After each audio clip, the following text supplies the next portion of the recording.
everyone, my name is Peggy Hawes and I am the Interpretation Public Program Coordinator here at the Brockville Museum.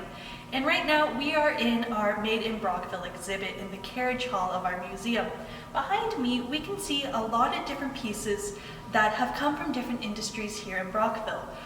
Because Brockville is an older town and we have had quite a few industries here over the years.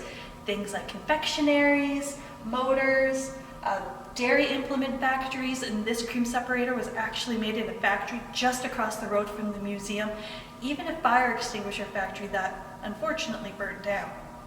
Many people here in Brockville remember Phillips Cables. It was a huge industry just on the outskirts of town.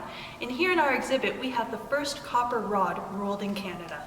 One of the biggest industries here in Brockville were foundries, and the best known name was probably Smarts. They made anything out of cast iron, from cast iron pots and pans, some of those pans still being used to this day, to cast iron stoves.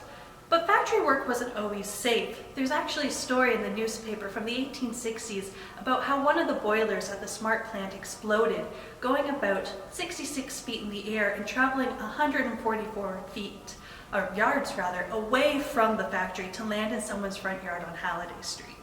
To learn more about Smarts and to see some of the artifacts, please feel free to visit our website and check out our database.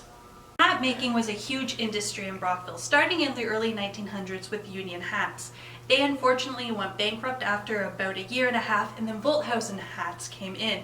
They were a very busy factory for about 30 plus years, and during that time they actually had 2 different post offices because they would have so much product coming out of the factory, and it was definitely hard work.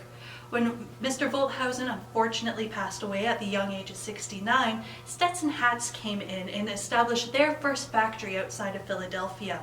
Many people recognize the Stetson hat brand, but here in Canada it's pretty special because they were the manufacturers of the Mountie hat. They also took over a very popular style that Volthausen had created called the Brock hat, which was very, very popular in Eastern Ontario. And another fun hat they made was this one here, called the Playboy. If you want to see more of these hats or even the equipment that they used in the factories, check out our online database. Very few people know that we made cars here in Brockville for a number of years. It all started with the Canada Carriage Company that came to Brockville in the 1800s.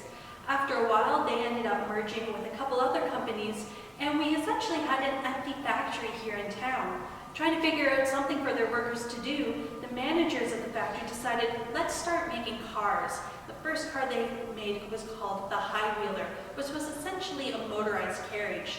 They then went through a couple different versions of car types before they settled on this one here, which is called an Atlas. The Atlas was made for a number of years until about 1914, when a string of bad luck meant that the Atlas factory went bankrupt and unfortunately had to close. With their closure, Briscoe Motors from Michigan came in and ran a Canadian version of their factory for a couple years before they eventually closed as well. If you want to see more about the cars or any other industry artifacts we have in the Brockville Museum, make sure to check out our database. That's it from the Brockville Museum. Hope to see you all later. Bye!